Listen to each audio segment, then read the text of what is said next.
Kramer Robertson, former Midway star, played in baseball, Major League Baseball as well, and was at LSU in his last year a baseball All-American, was a part of some great teams with the Tigers, joins us on his way to Omaha. And Kramer, are you telling me it's the first time you've gone back to be able to watch them in any way because you yourself were busy because of pro ball? Well, since my professional career ended, this will be the first baseball game that I attend all the way through. I've made a couple appearances for certain events or signings, sure, but have not sat through a full baseball game since the last one I played in. It's so that's something I'm looking forward to, something that I need to do, but I just needed some time away from it, and it just feels like the right time now, especially with it being back in Omaha, which will be my first time back there as well since we lost the national championship in 2017. So it'll be a big weekend for me, and hopefully it'll end with another national championship for the Tigers. What does LSU baseball mean? Not just to you, but what about the tradition? Coastal Carolina is really good too, and you know that. But what does playing for LSU in baseball, specifically baseball, mean? It's the standard. It's the standard of college baseball, and it has been since the Skip Bregman days. It's hard to explain unless you're around it, what exactly it is about LSU baseball and the aura and the crazy, wacky wins. But if you're around it, you understand. I think the best way I could describe it is just a tradition that goes back, like I said, to the Skip Bregman days. So I can speak for myself. I watched the highlights of Ryan Terrio in 2000 winning the national championship. I watched Mikey Mata get clutch hits in Omaha. I watched Jared Mitchell. I watched all of these LSU greats do all of these amazing things in these clutch situations and win these crazy games. So by the time that I got there, they were gone, but they were taking me under their wing. So by the time I was out in the field and I had the jersey on and it was my time, I felt like I had already done it because I had watched them do it so many times. And so when you put that jersey on and those three letters are across your chest, it just does something different to you. And especially with those fans that travel so well, whether it's at Alex Box and Omaha, wherever it is, we have fans. So I wanted to carry that over into to the next generation of LSU baseball players. So I'm definitely close right now with the shortstop Milam. Give him lots of advice whenever he asks. Talk to him all the time. So I think that's the best way to describe what makes LSU one of the things that makes LSU baseball so special is it's just passed down from generation to generation, from team to team, because it's not about one team. It's all of us. It's a huge fraternity. So when one of these teams wins the national championship, we all feel like it's ours as well. So I'm curious, is that first game at the Box, is it equal parts intimidating and exciting even for someone who is on the team? My first game at the Box, I remember it vividly, actually. I loved it, man. You know, I love the bright lights. I wanted to play in front of big crowds.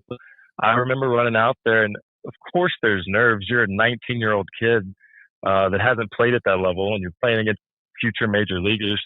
But man, it was awesome. And I think I know in my first game at Alex Box, I made it on SportsCenter top 10 plays for the first time in my career. So that was a really, really special moment and special memory for me in my first game at Alex Box.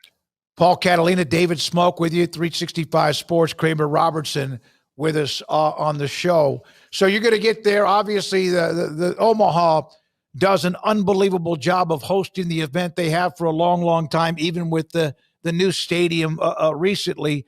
So are you will you wear LSU colors, or will you try to just be there and enjoy? I'm going to be in neutral colors, obviously rooting very, very hard for LSU, but I'll probably be in black or white. And just, it's about them. I know that a lot is being made about them walking us off in 2016 when they won that national championship on our home field. They dogpiled on the shortstop position. There's that picture that I think is getting sent around a good bit on Twitter. So I know I don't think I'm going to be able to hide too much, but I definitely want it to be about this team, and because none of those guys were on that team. The coach, neither coach are the same. Neither coaches are the same. So it has nothing to do with the outcome of who's going to win this national championship. But for us personally, I know myself and my teammates, we would definitely love it if they could get Coastal for us. It'd make it a little bit sweeter. What do you see the differences in the coaching staff? You played for Paul Mainieri, who's now at South Carolina. They've changed over since then. Is there much of a difference in the way that they do things? All right. We are building something that will shake the big brand in the industry. I just couldn't help myself. It tasted so good. It smelled so good. I drink so much water now. No one has been able to provide great water and a compelling alternative to single-use bottles. And I became obsessed with solving that problem.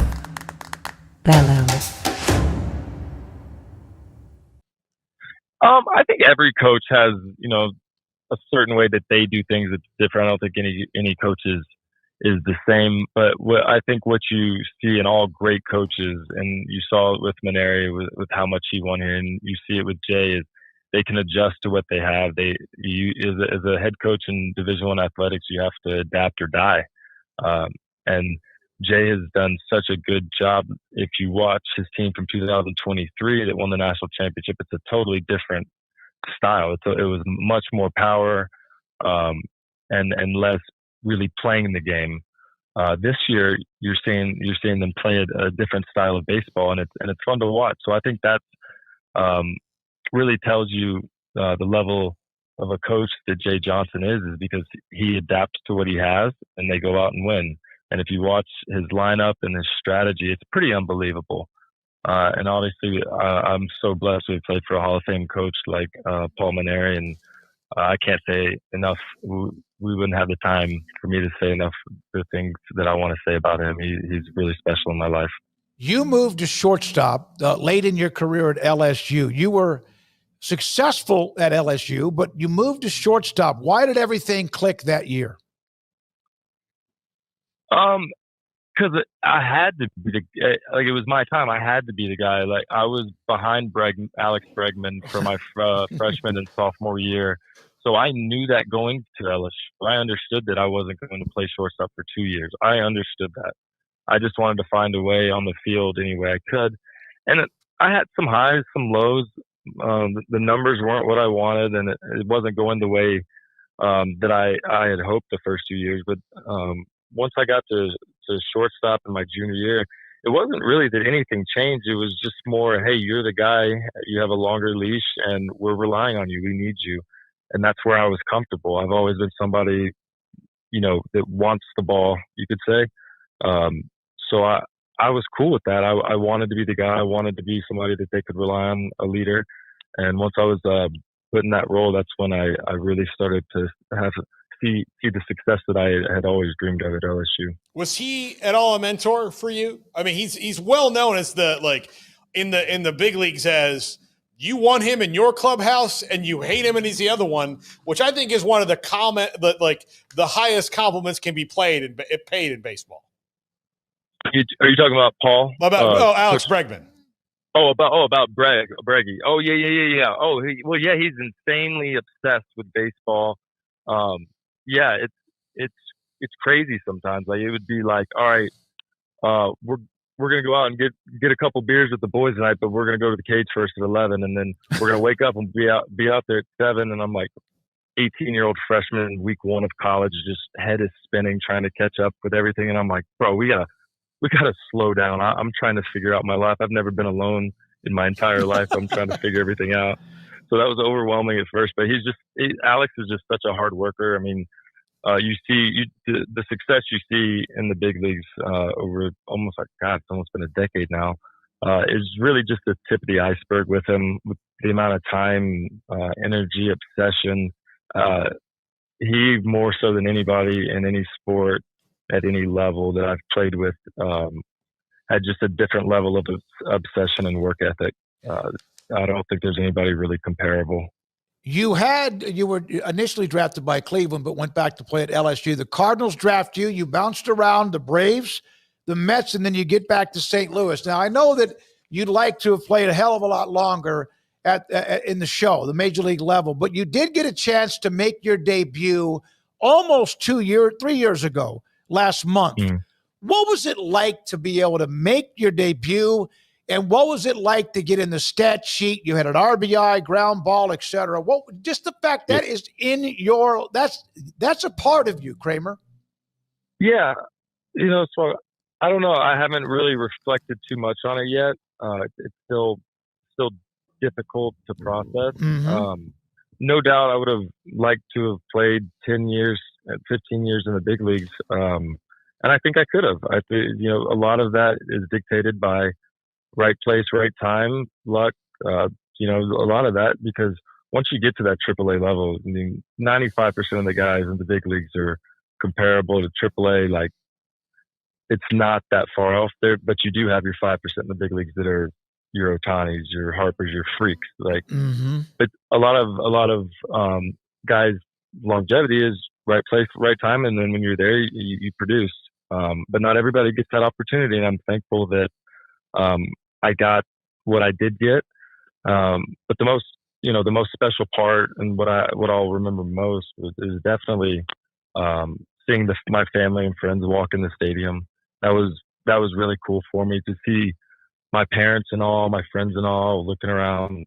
That was enough for me there. You said going back to watch them, LSU in Omaha. You said I think it was something like, it's time. It sounds like to me, and we've known you for a long time, my God, since you were playing at Midway High School. But was it difficult to go watch baseball because you no longer were playing it? Yeah, that's it exactly. And obviously, like I shouldn't have bitter feelings, and I'm coming around on it because baseball blessed me with so much and with so many relationships. So I'm unbelievably thankful for it. But just the business side of it, once you get up there and you're making real money and there are real business decisions being made about you, it's exhausting. And I was tired when it was all over. I didn't want to be done, but I was tired of it. So I haven't watched on TV besides LSU. I don't watch any major league games because it's hard, because I know almost every single one of those guys on a personal level. So it's really difficult for me still. But it's time, LSU wise, and going back and being more part of that program again. I think it's time. You'll get there, Kramer. I mean, you'll get there. You're not the first one to have that same exact experience. So, and you could feel it. You could feel it. Yeah, because you would have loved to have been a 15-year veteran. Yeah, you would have absolutely just soaked that in. Yeah. David Murphy told me this once, and it's really stuck with me when I think about the life of people like you who are professional athletes. Is that, everything else, in college, you get a little bit of that, because, you've got a scholarship, they want you to perform, but they're still trying to kind of nurture you a little bit. But when you get to the pros, some people may want to. You're a grown man. Yeah. Yep. You're a grown man. Some people may want to help you along the way. And those are little individual pockets. But when you walk into a front office and you have to do an arbitration hearing, or they're talking about your contract, he said they talk about you like you're not there. And it's just, okay, well, here's the numbers and here's what we're going to pay or not pay, or you're done. And it just feels, it's kind of dehumanizing in that you're like, well, hey, I feel like I'm doing better against left-handers, or I'm in the room, right? I'm all right. And they're like, oh yeah. I mean, but that's the thing I think a lot of people don't even know, because they'll never experience it. No, I think long term, some of this that I got from the business side will be good, and especially in making you tougher. I can tell you that. But it is exhausting for years and years and years. day after day to being told why you're not good enough, or to be told you're not good enough, you're not good enough, you're not good enough, you're not good enough. That gets exhausting, and most people have no clue how that feels. But every baseball player, even the freaking natures in the big leagues, that are making $500 million, they know how that feels. So that aspect is, that's the business side of it, and it is what it is, and that's why it's pro sports and not amateur, and it does change, and that's why I tell kids, go to college, stay in college. There's nothing more pure than college sports. There's nothing. The players want to win for the right reasons. I mean, I know there's NIL and things are changing rapidly, but for the most part, it's because you love your university. At least when I was in school, you love your university, you love your state, you want to deliver for them. It's so pure. It's not like that in pro ball, let me tell you. Not at all. The competition is your teammates, but yet they're your friends that you're spending these 10-hour bus rides on. So you root for them, but then they're there to take your position. Yep. My roommate's he's like my little brother on the team in AAA. Is a starting shortstop for the St. Louis Cardinals right now. So, like, it's a weird dynamic that I don't think unless you're in it, you could ever really understand. Let's talk about a couple of memories that I bet you'd love to talk about. And there's a lot of them because, Right. You were a magical player in high school.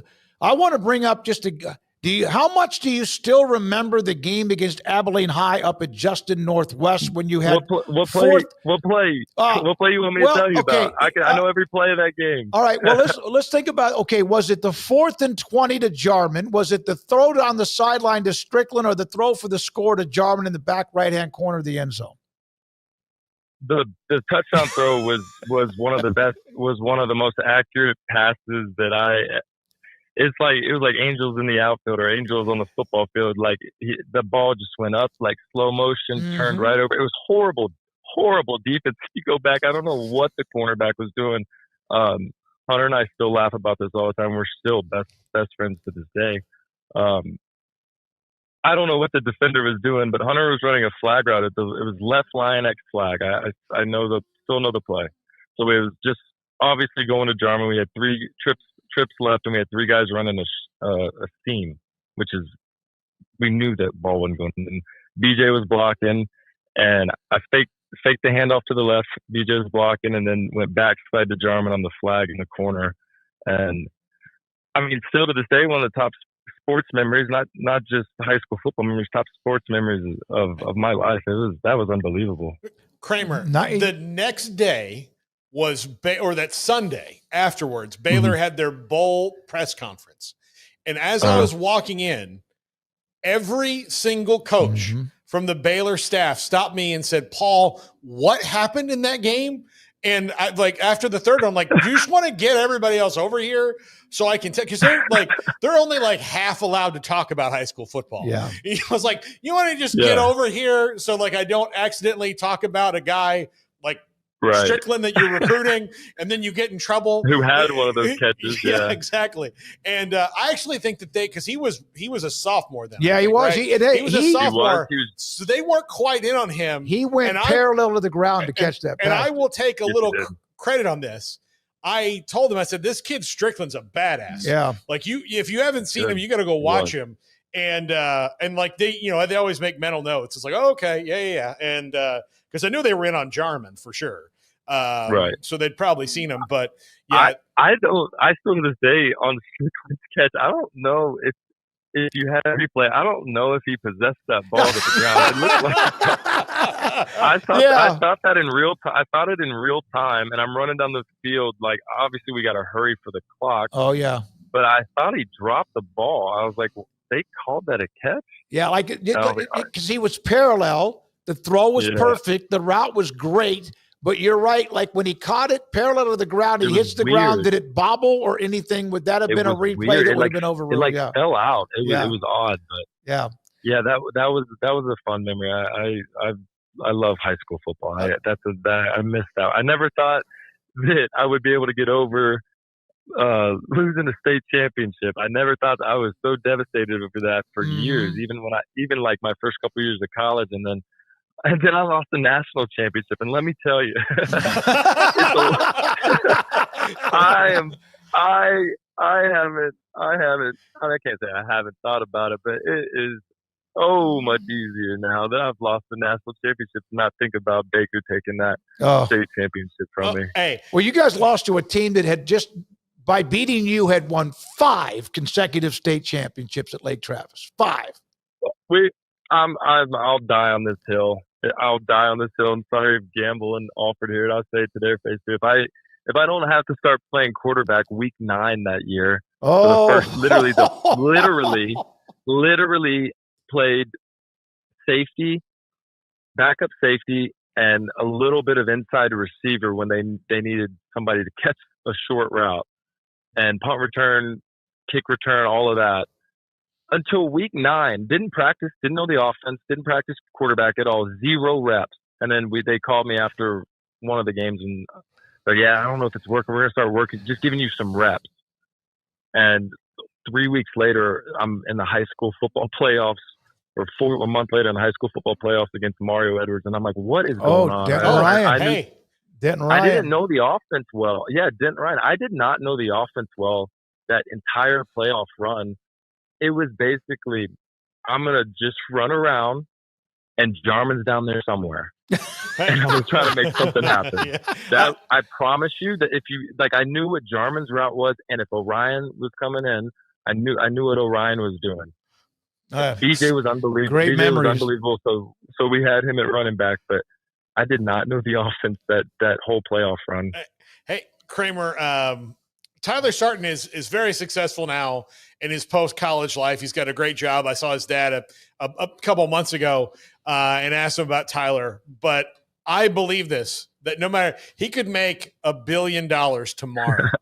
And still the best thing he will have ever done is have 100%. The game of his life against Mario Edwards. Yeah, the way you schemed 100%. Edwards. Yep. Yeah, because he had like 0 sacks. Yeah. 0 sacks against me. And I'll give Alford and Gamble a lot of credit for the strategy.